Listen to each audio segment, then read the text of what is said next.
All right. Hello. Good evening. It's 8:15 now on October 4th, the last of the 4 quarters.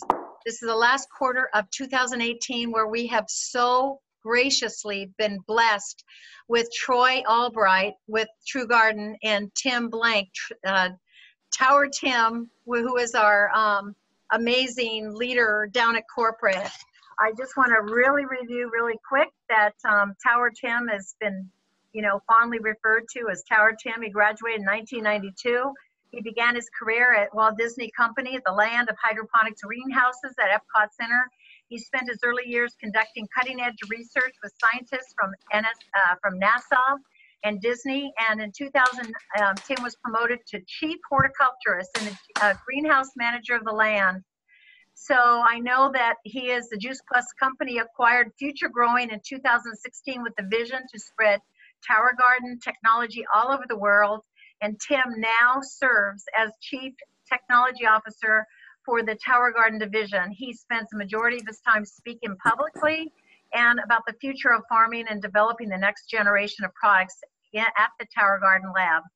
And he owns Future Growing. So Troy, our dear pharmacist who's in Mesa, founded RX Formulations, focusing on natural bioidentical hormones for men and women, as well as all sorts of other things, even pet compounding, if you can believe that.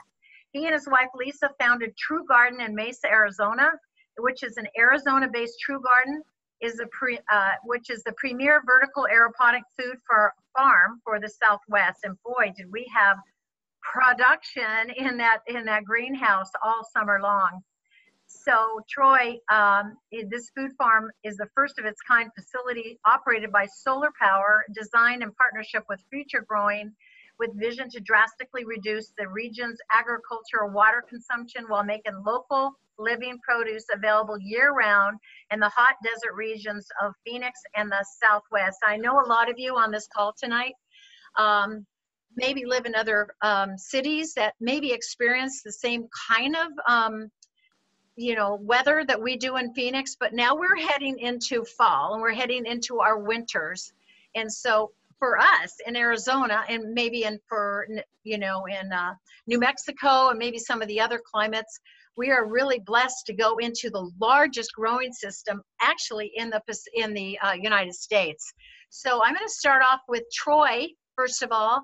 And Troy, I'd like you to share a little bit about what to expect in this next season, and also what you hope to share with us as far as being able to order Tower Garden seedlings, what kind of seedlings you have, and what to expect is in the form of any kind of pesticides or anything we should experience as far as heading into our winter.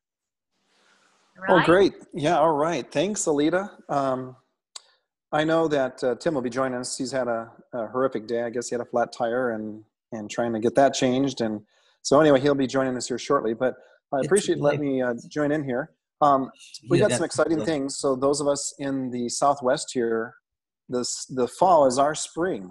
This is perfect growing time for those of us in the Southwest here, where we can grow lots of all the different leafy greens, herbs, lettuces, all your fruiting crops. This is a prime time to start growing. They're saying that in some parts of the country it's going to be very, very mild this year, winters.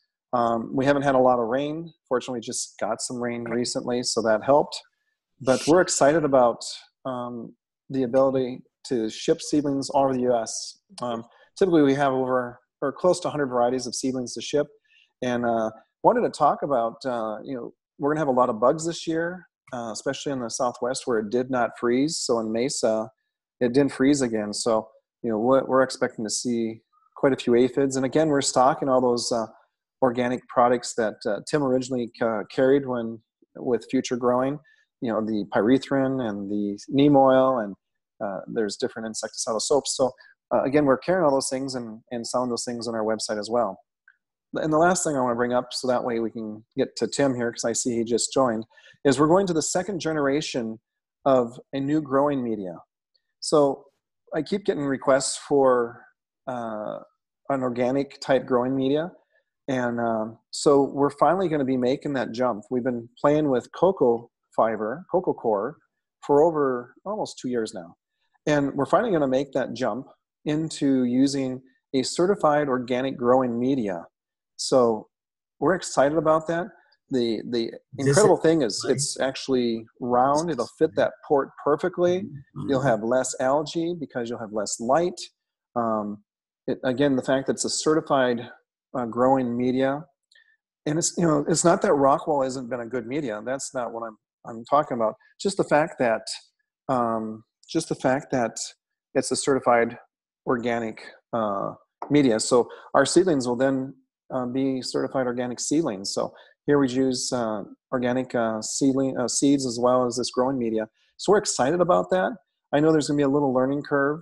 You're going to see some incredible differences, and we're excited about that. And by the end of the year, we'll be completely converted over, if not sooner. So that's some exciting news that we wanted to bring to the forefront here, that we're going to pioneer this second generation of growing in cocoa coir, which is a certified organic product. So I know some of you will probably have questions for me afterwards. That's great. We'll follow up with that. So let me send it over to Tim, because I think he's now on. Are you ready, Tim? Wait, Troy, I wanted to ask you a real quick question that came in Sure. on the Tower Garden Boxer. Does anyone know a way to filter water that's contaminated for the use in a tower? We're looking at putting towers in another country, but their water is poor quality. What would you recommend for that? And I know a lot of us have either hard water, or what would you say to that? So here in Arizona, we have to use some sort of filter system, just because we have such a hard water, a lot of different calcium, magnesium, different things that are just excessive in our water. So you have to use some sort of hydroponic filter. At the farm, we actually filter all our water. We use a reverse osmosis system. So if the water is really bad, they're going to have to look at using some sort of reverse osmosis system, or some system where they can actually filter that water and clean it up. The cleaner your water, the better growing you're going to have in your tower, or even in your garden. I mean, you look at all the stuff that's showing up in our water nowadays, which is going to become a commodity. That's why the tower is going to be something that everybody's going to really want, because they're not going to have a lot of water. So, the goal is not to be fearful about it, but to embrace technology that will still allow you to grow incredible food throughout the year. So yes, you do need to clean that water up, some sort of hydroponic filter or a reverse osmosis system, Alita. Awesome. I want to remind you that we will post this rebroadcast on the Arizona page, and if you need it, you can also find me on Facebook and I can send it to you. I'm going to upload it to YouTube. Okay, so we're going to pass this off to Tim Blank, which is, he is ready. And if you go up to your screen, everybody, you can actually hit speaker view and see him a lot more clearly.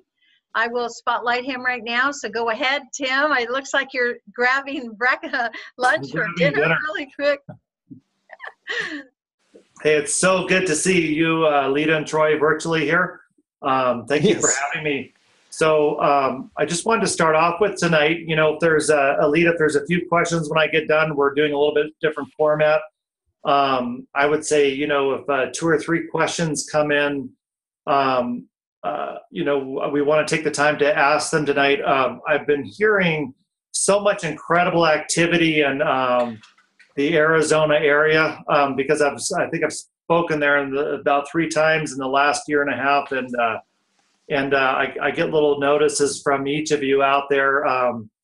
I know Kim just got a brand new school over there, and several of you are getting them into other schools and doing them indoors with LED grow lights now. So I'm really excited to hear about Alita's working on a nonprofit opportunity. So I'm so excited really proud of all you guys just for leading in this movement, this farm to table movement, this healthy living revolution that we're all involved in. So I just really wanted to start off with a note from my heart. So proud of the development of the team there. And thank you, Alita and Troy, for leading the team there. You guys are doing just a fantastic job. And to those of you that I've forgotten about to mention, thank you as well out there.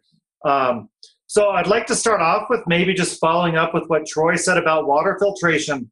This is such a great question because so many of you have sold towers into developing countries and developing parts of the world. And I often get this question on solar power or water. So I want to take it a step further than maybe what Troy had mentioned. And I want to give you a simple answer for every one of these opportunities. What about power? What about water? With the tower, we've got to have some consistent power. And for water, we generally always recommend potable water. What do we mean by the word potable? That means drinking water, safe for drinking. So if we're in a developing country, there are typically resources to create potable water. They might not always have access to maybe a reverse osmosis unit. One of the things that Troy carries over at his farm, of course, that most of you have, is the CP water filter, CP Gator filter, which has, I think, some carbon for Troy, you might want to confirm that, but I believe it has carbon for taking some of the chemicals out, and then it has other filtration in there for taking the hard sediment you have. So it's only, I think, $100 filter that hooks up to a hose. So that may be a tremendous solution to get, a safe, if you have carbon, you're removing, some of the chemicals. But regardless of what the filter is, as long as you make sure that the water is potable, if it's safe for human drinking, it's probably going to do reasonably well, in the tower, just kind of as a rule of thumb in an area like that. And, for power supply, I always tell people, it really isn't complicated. You need a 110 outlet. Of course, the tower garden isn't very high voltage. And many of you may not know this, but at almost every major camping supplier in the US now, they have little solar power kits. There may be little boxes like 18 by 18 or 24 by 24. They have a solar panel on top, a battery inside, and they have a 110 outlet. So if you're at a campsite, you can plug in your radio or a piece of cooking equipment. They're excellent. So they sell those things off the shelf. So it's really just a solar panel, a battery, and a 110 outlet. And why do I say it has to be the battery kit? Because obviously your tower is always running, whether it's cloudy, whether it's nighttime, it's on a timer. So those built for campsites work really, really well. So that serves you for the water. Troy has a good filter right there at True Garden that kind of serves for almost any situation, in my opinion, that would work very well. I don't know if an RO filter, if they're limited on water, that may not be the best filter. There's also, for a lot of developing countries, they have literally potable gravity filters. I think, I'm trying to think, I've seen them in Mother Earth and, what's that other company? Companies like Mountain House sell that dry food. They also sell a lot of other products now. And I think eFoods, I think it's called eFoods. But they have like a little economical water filter that works off of gravity. So basically you pour, I think, 3 or 5 gallons up top, and then it strains down through this filter and it's drinkable at the bottom. So that may be something really beneficial for a really low-tech situation where that same filter would not only give the villagers water for themselves, but also for the tower garden. So just a couple helpful hints there for developing countries. So moving on, what we want to talk about for the fall in the southern Arizona region, Phoenix and Tucson. Of course, that's going to be different for Flagstaff and Prescott. But you guys down in the desert are moving into the best, not right yet, but you're getting there. In the next month or two, you are moving into what we call in the horticultural world a vegetable grower's paradise. Low humidity, beautiful nighttime temperatures, beautiful daytime temperatures. Obviously, you might have a few frost or freezes moving into winter, but outside of that, you're moving into a beautiful time of year. So I would say in your area, if you're growing outdoors, you guys can grow just about anything. Again, you're moving into a shorter day. The sun's lower in the sky. So if you remember from our last call, for those of you growing outdoors, I suggest you get your tower under a semi-shade tree. If you remember, I said from lunchtime on, if you have a tree that kind of blocks to the west, and one of those desert trees is kind of a semi-shade, lets some light through, or some of you put up shade cloth.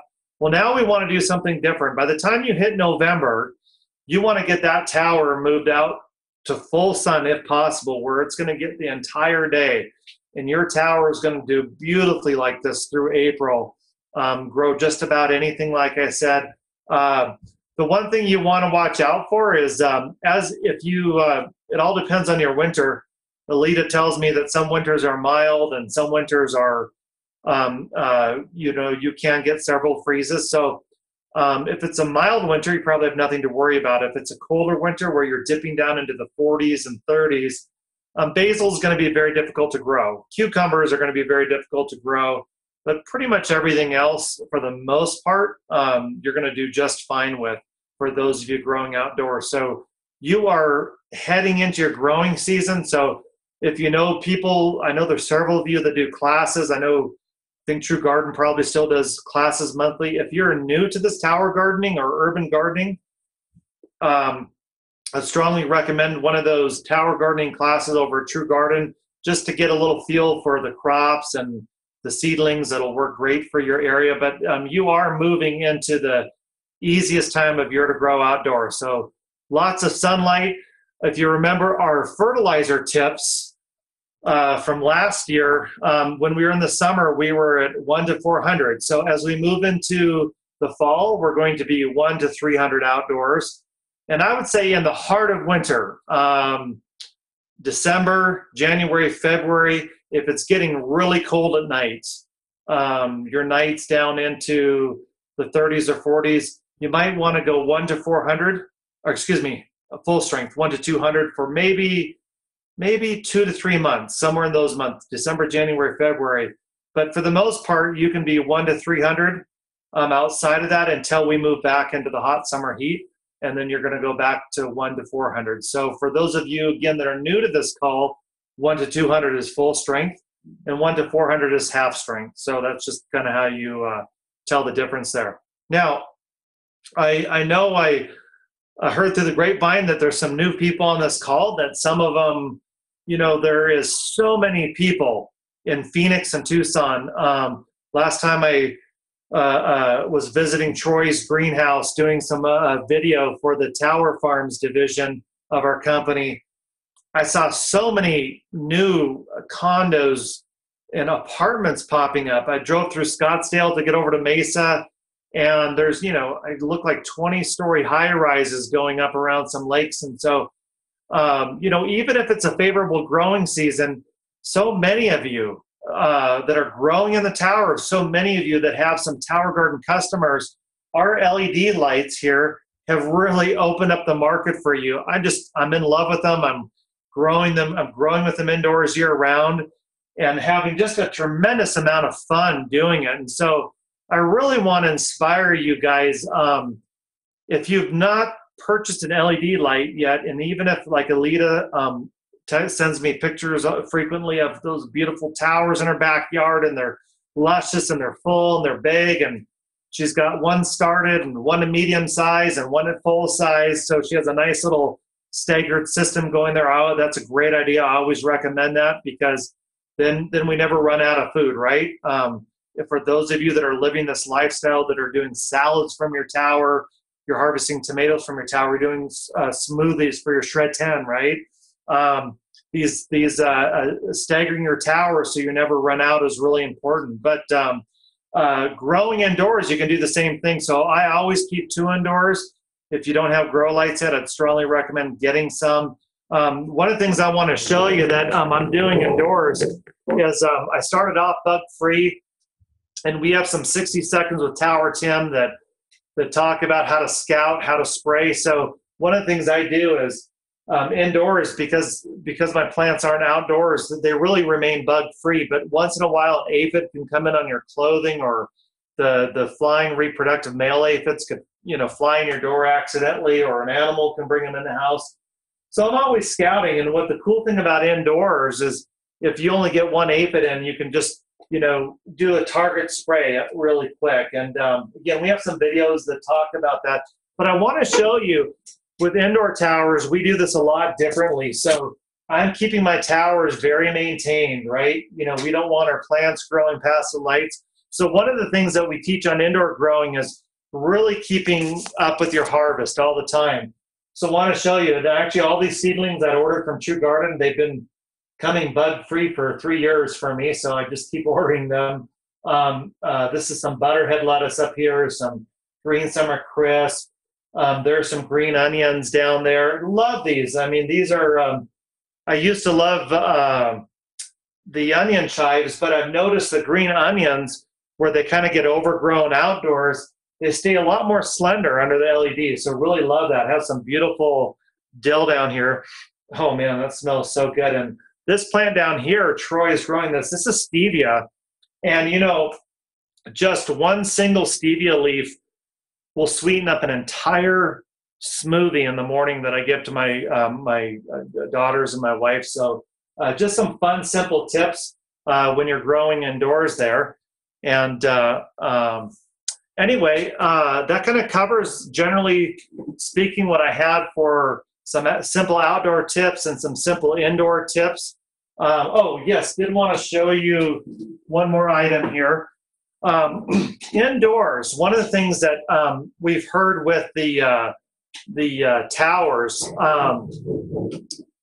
what we'll notice, like when you buy produce at the grocery store, and even if you're growing on a tower, you're still buying maybe some onions or some garlic or some like fruit, like an orange. And whenever some of those fruit starts going bad, they have those little flies in them, those little black gnats. Now, they don't harm living plants. But what I've noticed indoors is because we're harvesting off the tower so frequently on things like that, the green onions up there behind me. There's some of the algae on the surface of the rock. Well, I notice those flies reproduce. So I found a really simple tip. I got this mouse glue board. You buy these online. So it's a sticky trap, and they're designed to catch mice. But I want to show you on this trap, those are all flies I've caught over about a 3-month period that just, we leave the door open, they fly into the house. And at nighttime, when none of the other lights are on, if those flies are in the kitchen from some produce. So this is a great way to not spray anything and catch anything flying around your house. By the way, the mosquitoes will come here as well. So it's a great little tip to catch something. Again, find these on Amazon or anywhere online. I do have some Amazon stock, so I had to mention them. Just a joke. Alita, that wraps it up for me. Do you have any questions? Yeah, well, that's a great idea, because you just never know what flies in your house, right?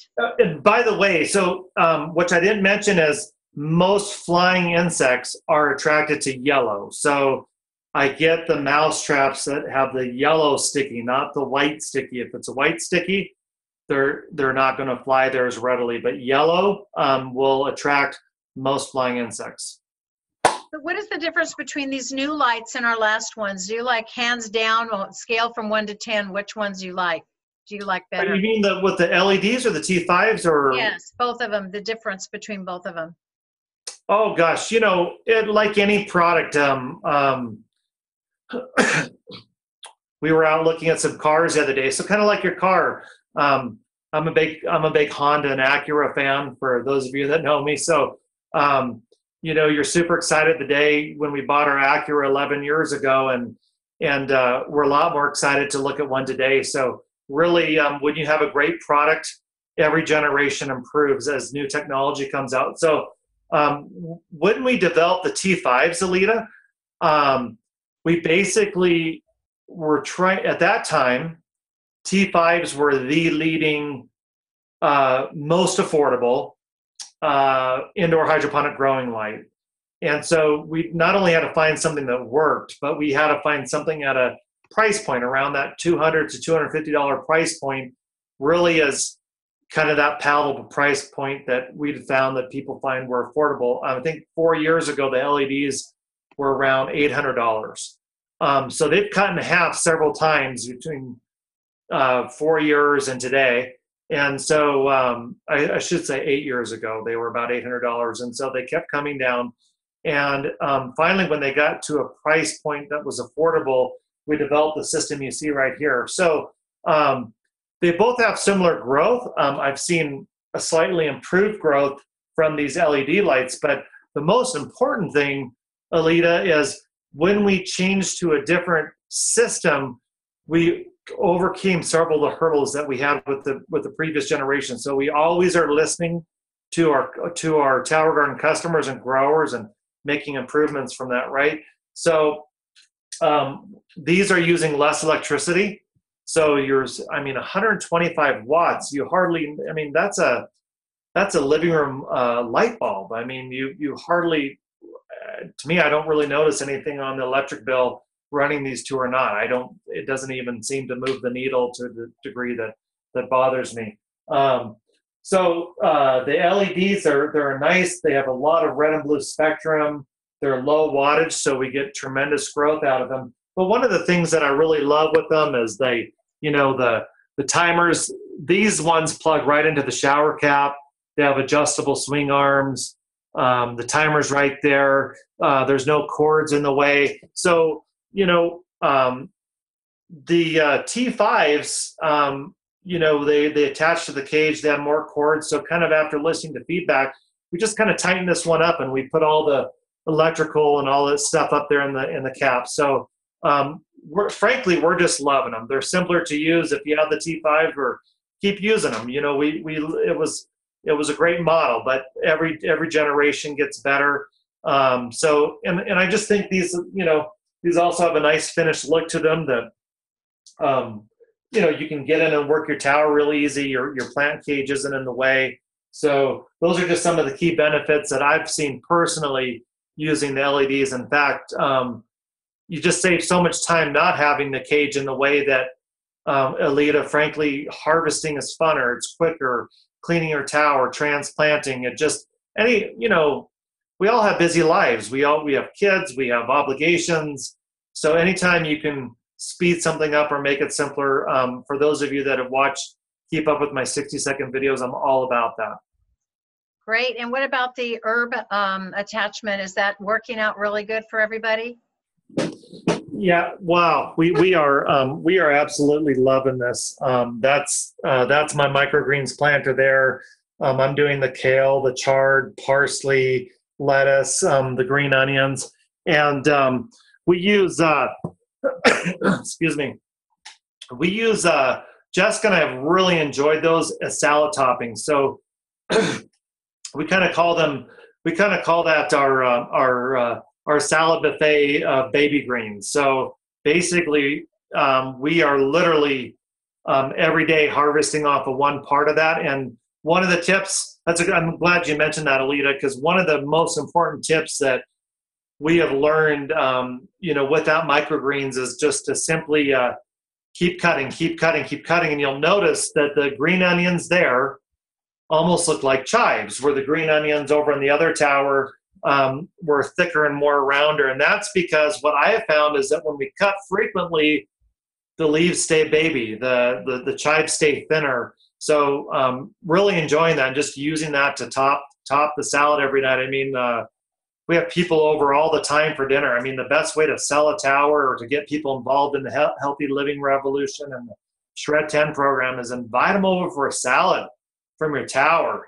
People just, wow, I've never tasted anything like this. And if you can include some microgreens that pack a punch, and I've heard people out there using baby mustards and Troy can go down the list. He has like 60 different microgreens over there. Whatever floats your boat, just try anything. People have done some really spicy things, but when the leaves are small, they're not so spicy. So they add, quite a punch to the tower. So really loving those. But if you don't keep up with cutting them, they'll get stretched out very quick and messy. So if you're going to do a microgreens extension kit, you've got 32 plant sites and you've got a mountain of food coming off of that. So if you're somebody who travels a lot, frequently, I would recommend not having the microgreens. Just stick with the general tower garden, because with the microgreens extension kit, anything more than 4 or 5 days. And I know I push the envelope. Alita knows I travel a lot. So luckily I'm usually out and back in 3 to 5 days. And that works for me. That's not a problem. But if you're gone for 2 weeks and stuff at a time, that's just going to get out of control. And that's how fast we grow, with the vertical aeroponic tower garden. We grow up to 10 times faster than, say in the fall outdoors when it's cold. We're growing up 10 times faster indoors with the LED lights and the spoon-fed hydroponic nutrients or aeroponic nutrients. Everything does really, really good. Like these lettuce plants I got from Troy's, literally after 7 days, we were already taking our first baby cut. So they do very well indoors. That's awesome. Before I head over to Troy to ask him a little bit about what he's offering in the way of seedlings, I know Julie had a question about where to get tips on growing here and outside and when to plant the seeds. I know we have a few Facebook pages. One is for Tower Garden, like grant writing. One is Tower Garden. Are there any other Tower Garden pages? Maybe some of you who know that can post them in the little chat function below. But is there anything else, Tim or Troy? Do you have? Let me add to that. I would. So a couple of recommendations. There's a lot of misinformation out there in relationship to what you can go. So I really want, that's a great question, Alita, and I would love to dial that in and make it simple for everybody. If you're growing indoors, you basically can grow whatever you want, whenever you want. If you're climate controlling your house for you, you've got year-round growing. So with LED lights, grow whatever you want, other than we stick to the leafy greens, lettuces, and herbs, because really, we've got these grow lights here. We want to stay within this light range. We do have people growing tomatoes and peppers and cucumbers, but it takes a lot more training and a lot more work to keep them growing in behind the light. So if you're a new time gardener or kind of a middle of the road gardener, stick with your lettuces, herbs, and leafy greens indoors. I'd only say the advanced tower gardener, you want to be messing with the fruiting crops indoors. So that kind of covers indoors, Alita, if you're growing under LEDs or T5s. For outdoors, what we have learned with the tower is that it extends the growing season exponentially. So and I think, Alita, it was 6 years ago when I did that first talk in Phoenix, and there was Sarah Beardmore and yourself and several others there at that event. I think it was a much smaller venue than you have today. It's amazing how you guys have grown. I handed out a sheet. I just basically Googled the USDA agricultural website for, I just typed in Phoenix, USDA vegetable gardening guide. And they had and the USDA, and I'd always recommend, that's your best resource, USDA vegetable gardening guide. Kind of find a few USDA links. And they're going to give you kind of your vegetable season for, you want gardeners, not farmers, because farmers get really specific on growing down to the week and targeting how they do, but you want to get your homeowner vegetable gardening guide. But I'll have to tell you, what we have learned from tower gardening is that we break the rules of soil gardening.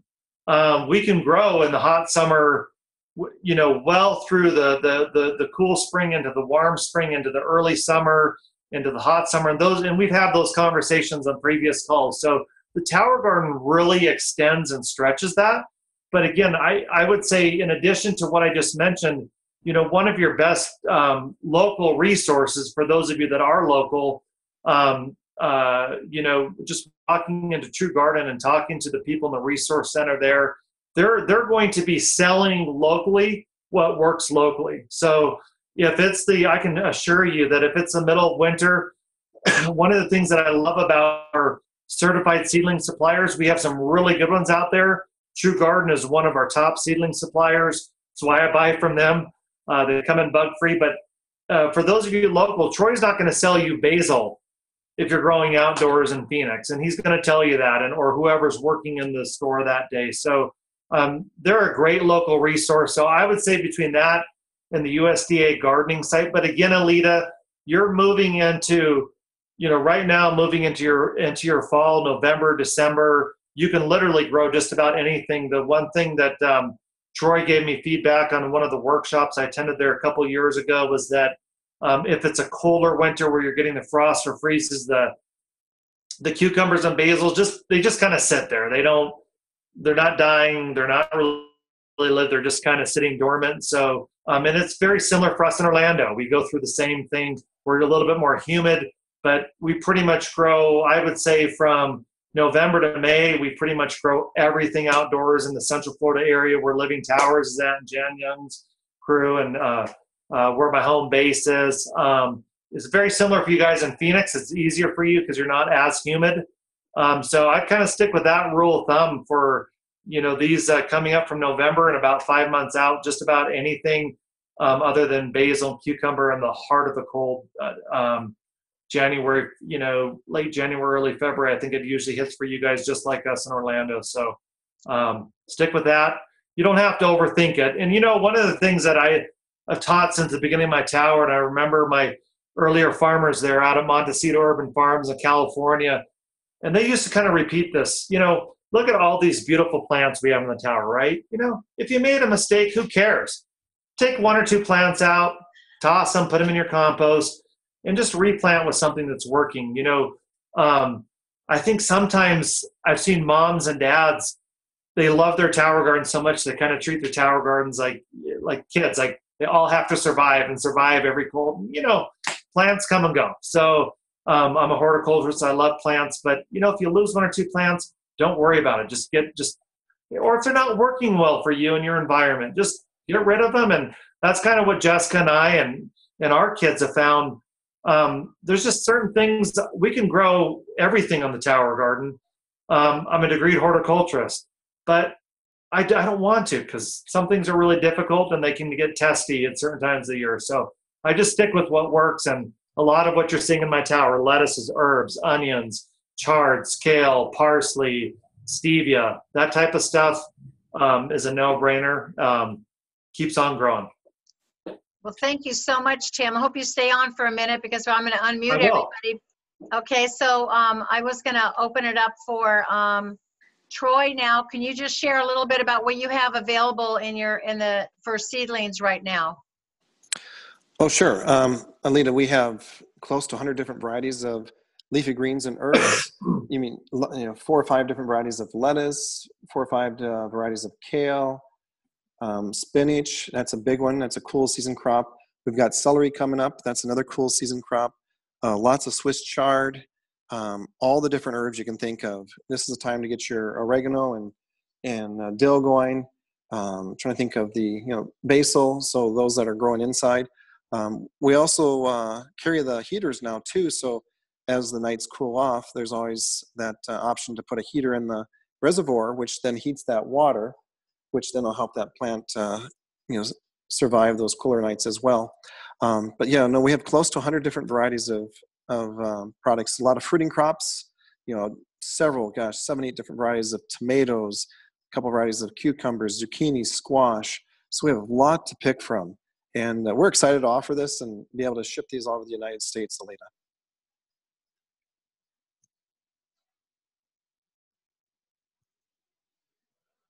Your classes are on your website as well as all your seedlings to order and when the farm is open, right? Oh, yes. So our hours are on our website. We're open every Wednesday and Saturday, 8 to noon. And my friend, she wants to see who's talking here. 8 to noon every Wednesday and Saturday. And also our classes are the 2nd and 3rd Saturday of each month. The 2nd Saturday is our beginning class, which is from 1 o'clock to 3 o'clock. And then the 3rd Saturday is our advanced class, where we do a lot more hands-on.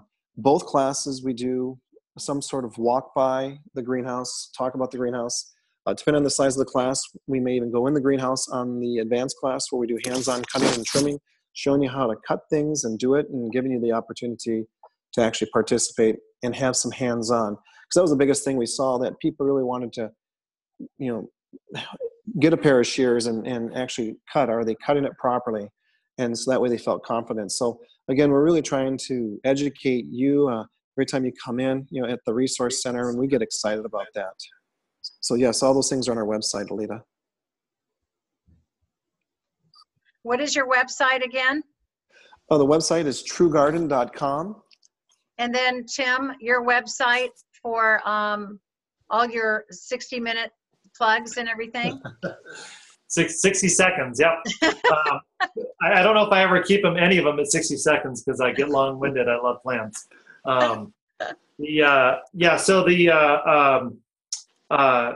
Basically the for residential growing, you know, for commercial growing, we've got the towerfarms.com. And then for the residential, for which most everybody on this call is www.towergarden.com. And on our Facebook channel, we've got all the 60 Seconds with Tower Tim. So if you go to the video section, you can just kind of scroll through and see all the different 60-second videos we've done. And great news, Alita, those have been such a hit. They are working on also creating a YouTube channel for the 60 seconds where we can kind of categorize them into, you know, insects and outdoor growing and indoor growing, since we have so many videos right now. So we're planning on doing a lot more videos this year. And they're a great resource for those of you growing in the tower or sharing in the tower. I'd really check into those 60-second videos. And even if I know there's a bunch of you in Phoenix that know what you're doing and don't need that, but if you check out all the different videos there, it's very helpful. I know some of you, I think, you know, one individual in Phoenix has 150 Tower Garden customers now. And so and I'm not talking about Troy. So Troy has a ton. There's so many people have dozens of customers out there that are growing in towers and are part of this Healthy Living Revolution Shred 10 programs. And so sometimes, you know, when your Tower Garden client calls you up and they've got questions about the tower, I love referring people to the videos. You know, where can you find those? So if you go to the Tower Garden website, the Facebook channel that's where they generally post the 60 Seconds with Tower Tim videos. Okay. So they won't be on Instagram, because Instagram maxes out at 60 seconds, and I can't seem to keep it under 60 seconds, Alita. So no, they're generally like 60 seconds. I think my shortest was 62 seconds to 3 minutes. So they're all short, simple tips. But again, if you go to when you're in Facebook, you just click on the videos section and you can kind of scroll through the timeline of videos and just find, you'll typically see me on the front of it will say 60 Seconds with Tower Tim. And again, we're publishing more and more of those, and they'll be creating a YouTube channel or they'll be adding a section to the YouTube channel with them broken down into categories, but I don't think they've started on that yet, but that is a plan for 2019. And so that's where you can see them. Awesome. I really, really appreciate, so do all of us. I'm going to unmute everybody. I want to thank you, Tim, and you, Troy, for coming through all year for us, each quarter. You have given us so much, and so I want everybody to say thank you. Thank you. Really Appreciate it. Awesome. Thank you. Thank you. Have a great night, everyone. Thank you. Thank you.